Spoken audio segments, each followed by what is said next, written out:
Kevin Costner is trying to pump life into a Western genre that has had its heyday many decades ago. With a lot of love, dedication, and also a lot of his own money, he plans to tell a vast story of the West over a 15-year time period and a course of 4 movies. The film is now available on premium VOD, and part 2 was unfortunately pulled from cinemas not too long ago, with now an indefinite release date set for that, leaving the development and release of part 3 and 4 up in the air. I'm Ewan, and joining me is our in-house Western expert, Kevin, who shares the first name with the director, but nothing more. I guess. I don't have 54 million. I don't have 50 more million. I'm sorry. Well, we'd love to spend that on the genre, or at least you would. I got to see the film in Cannes when it premiered and got to rewatch it on digital. And for you, Kevin, and many others, with the lacking box office run it had in the States, unfortunately, a regional, international run for it in theaters was basically not possible anymore. So we already got it on VOD. We'll have a link below so you can go see it yourself if you want to. We won't be spoiling much of it at the beginning of our review, but once we do, we'll give you a proper spoiler warning. But considering that you are a huge fan of Westerns, of Kevin Costner as well, you are seeing the vision. Did this first chapter live up to your expectations? Did it meet my expectations? Yes and no. Obviously, this is a saga. There are 4 films, a lot of stories, a lot of subplots, a plethora of characters to introduce. So this was ambitious from the beginning, and I think was gonna have flaws no matter what. But the ambition is there. The scenery, the cinematography of this movie is kind of unmatched. I'm definitely looking forward to part 2. I would say that after the first half of the film, that's where it truly gets episodic for me. And from that point on, the film loses quite a lot of momentum. But in like trade for that loss of momentum, the movie kind of widens out its horizons, pun intended, on multiple aspects of the open range, and like truly tackles it all. You know, there's like actual settlement. That was also one of the things that Costner wanted to show, like the town not being there in the first place, but actually being built. The Indian Wars, the Native Americans are not only fighting the whites, as they say in the movie, but also each other. We got the incoming Civil War.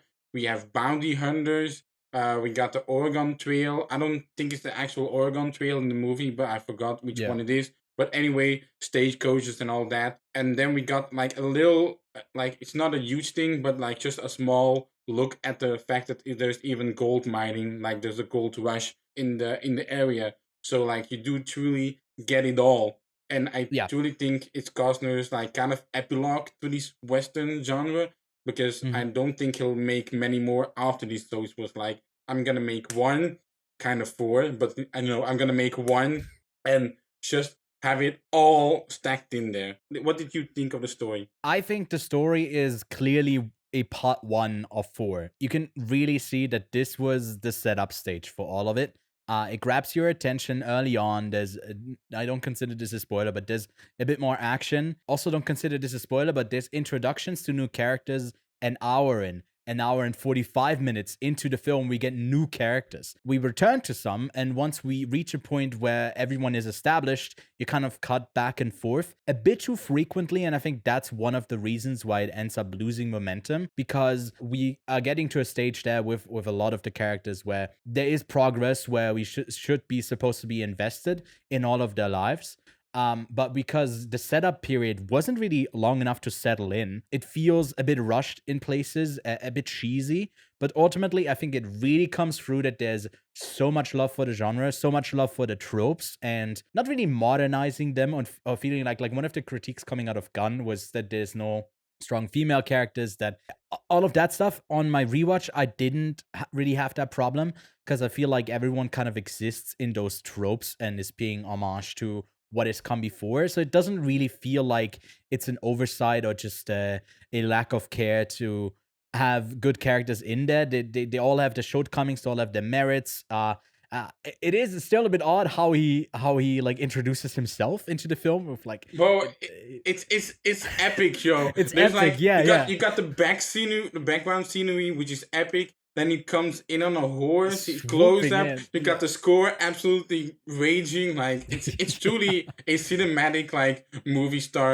entrance. And if Yeah, he's the yeah. director, he can do it himself, and he did. So And like speaking about like he can do that. Also having invested apparently in these first two films because part two was already like picture locked, ready, tickets were sold until it was pulled from cinemas.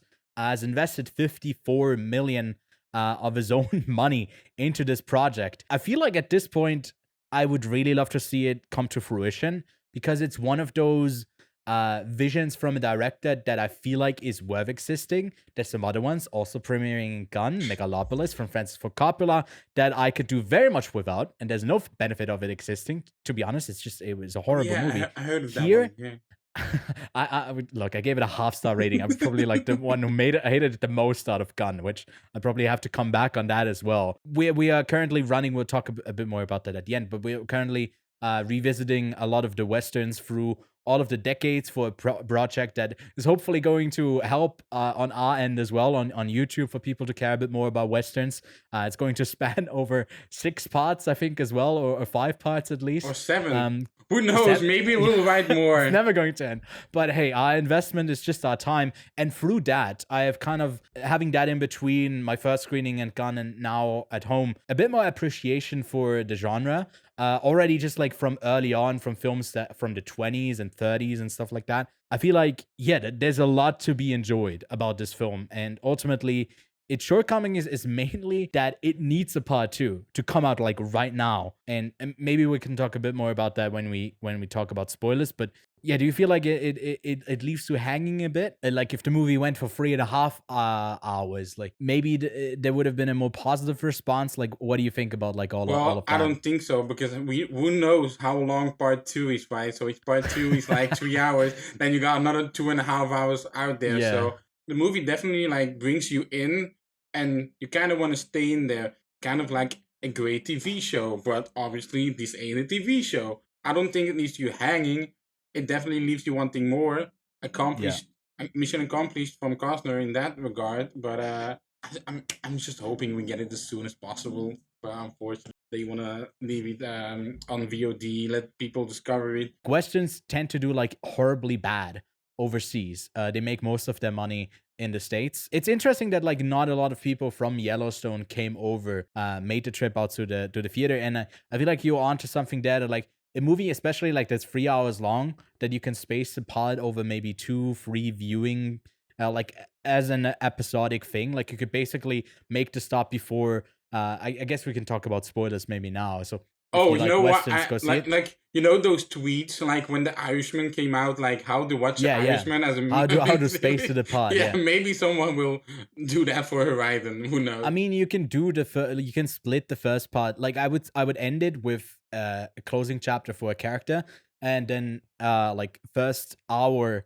is part one, and then you get the introduction of Costner right at the hour mark in there, and then an Yeah. hour and 45 you get the caravan, the trail, and you do another like 45-minute episode, and then you do the rest of like an hour and 15 after that.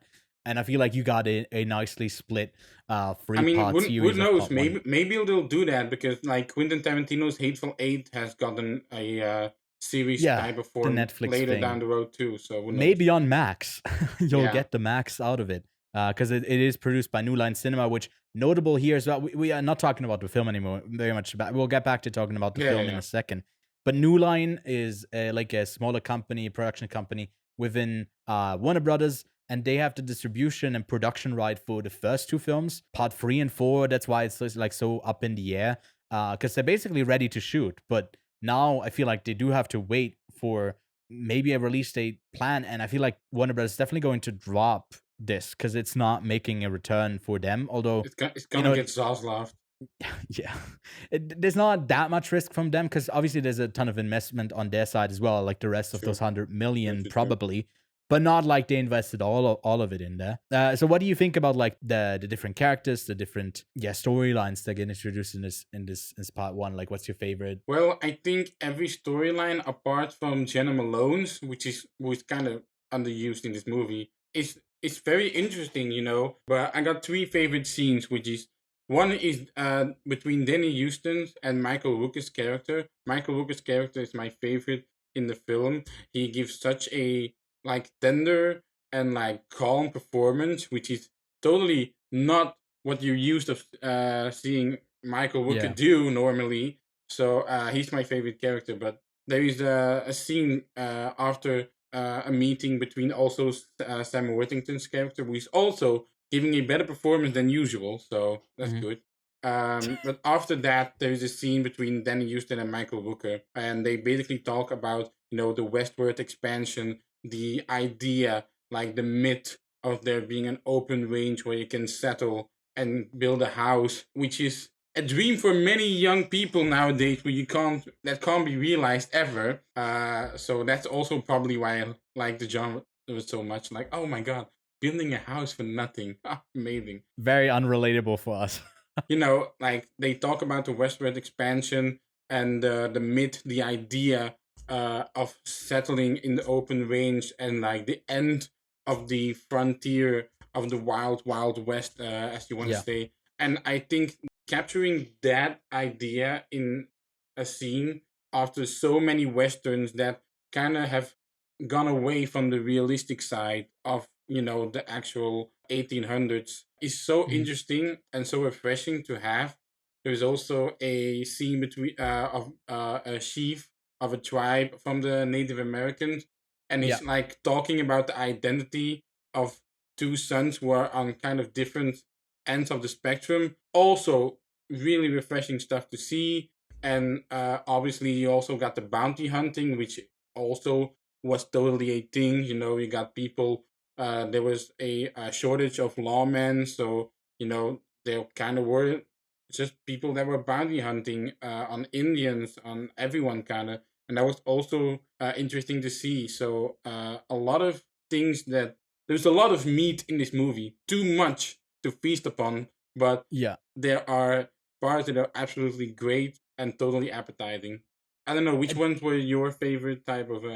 I like that chief speech that he gives to basically like after they raided the town and basically like killed everyone they could Yeah, find, and he returns back and he wants to be in a way like cherished for what he's done. Like, look, I've come back from war and I've gotten rid of the settlement. He basically is met with like, this is going to ruin your future. What you did here. There's going to be repercussions for everything, and I like that it doesn't, because initially it paints them as like these like savage like characters who come in and yeah, just like tear everything apart, but then it contextualizes it within that's like it's not as black and white. It's like there's nuance to this, and ultimately it's all just about like existing and coexisting and the conflicts that are not making that possible. And it very much reminded me of like a movie that you recommended on our prep list for our Western coverage, The Last of the Line, that got yeah, shouted out by the one and only Martin Scorsese, where a chief has basically made a decision after his son gets sent into to be educated with white people. He joins like a group and becomes like a thief, and he makes the decision to ultimately, like spoilers here for a movie from 1914, kill him and make it look like he was defending the people they had killed, that he was a part of killing. And it's a really interesting side of it, like to ultimately get corrupted by that colonization effort. Everyone is going to be left bleeding. And I think it's an interesting perspective to take that sometimes is not really focused on in a lot of other Westerns because they're more concerned with, I guess, a more smaller scale. And that's just the epic vastness of what Costner is trying to do, and I really appreciate that he's going for it. It's crazy. It might not make for the best movie ever, the best Western ever, because it needs to cover so much.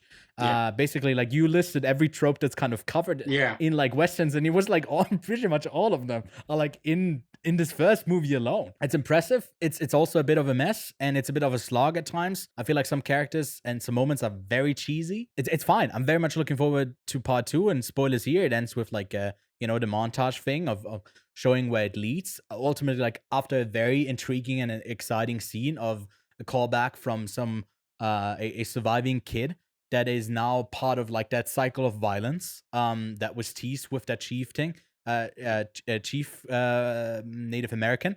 I feel like that's a bad place to end it because it's like the peak point of okay, I want to see more of this. I don't think we agree on this. You just like you're willing to wait. I'm like very impatient and I want part two right now. Yeah, I'm willing to wait. Like I had to wait already a month to watch this movie because it was Yeah, not coming it's out fair. anywhere near me. So I'll be able to wait.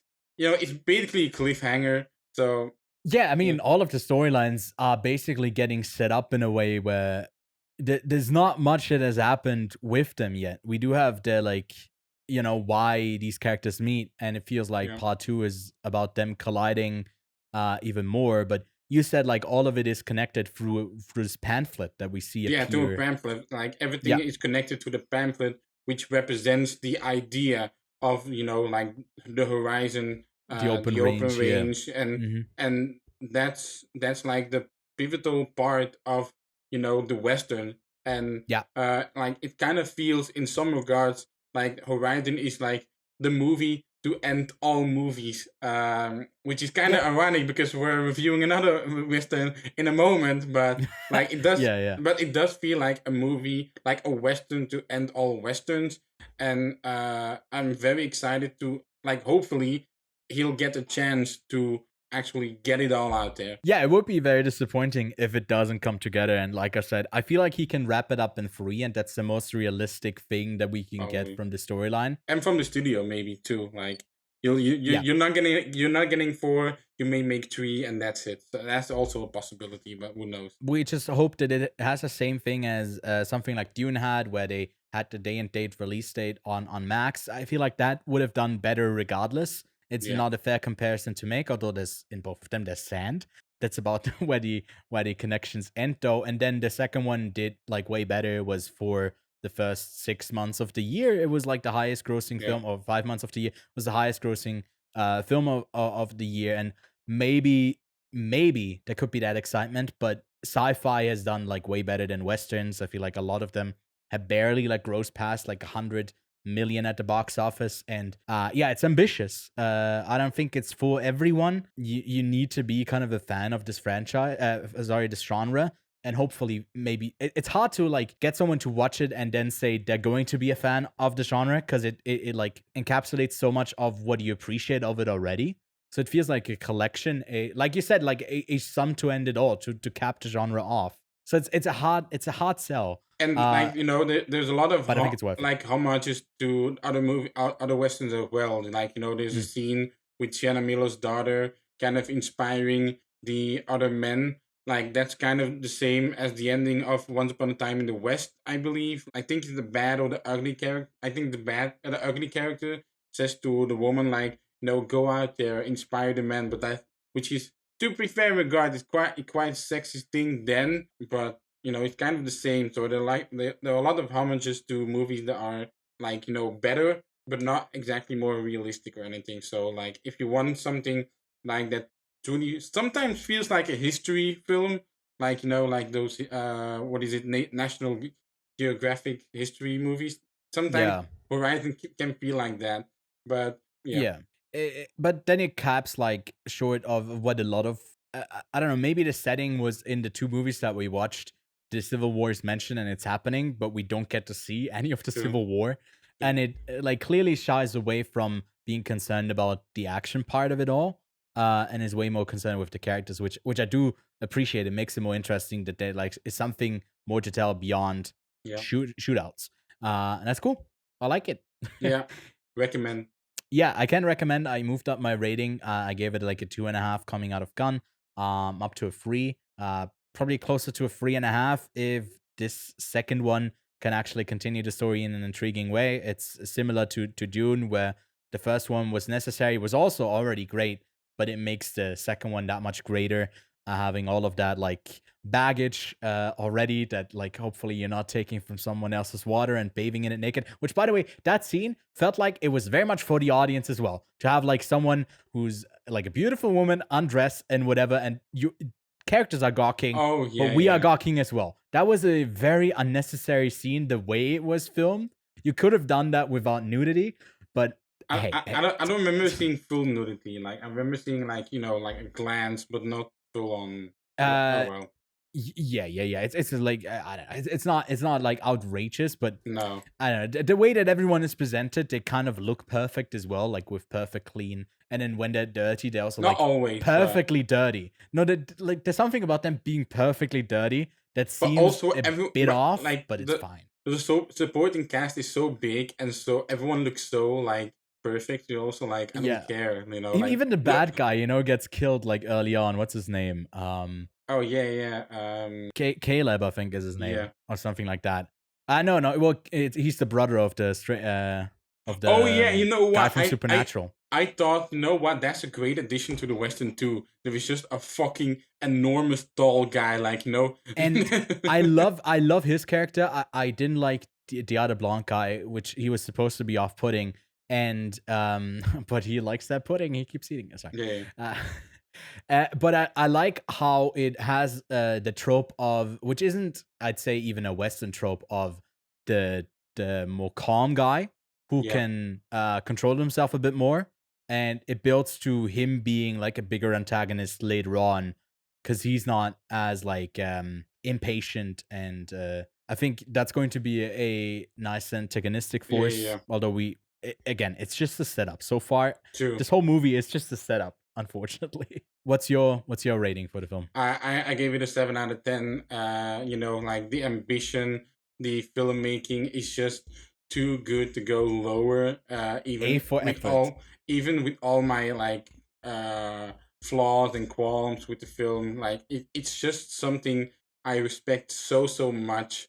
You know, it's a bold move, and a bold move I want to see more of. So yes, a 7 out of 10 for me. So if you want to hear us talk more about westerns, then be sure to subscribe and leave a like as well. Show us the appreciation you have from us talking so extensively about westerns by letting us know what you thought of this first part of Horizon.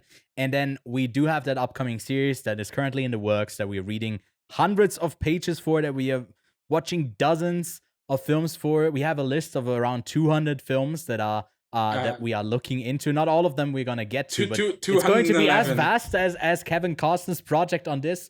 Where like okay, maybe not a fair comparison to make. That's a bit egotistical, but we are putting a lot into it to do a proper research. So if that's anything that you're interested in, make sure you to subscribe to not miss that. And yeah, we'll see you then out on the prairie, tipping our hats and hopefully not bathing naked in the bath water, in the drinking water. We're gonna be in a standoff. Yes, a good old Mexican standoff.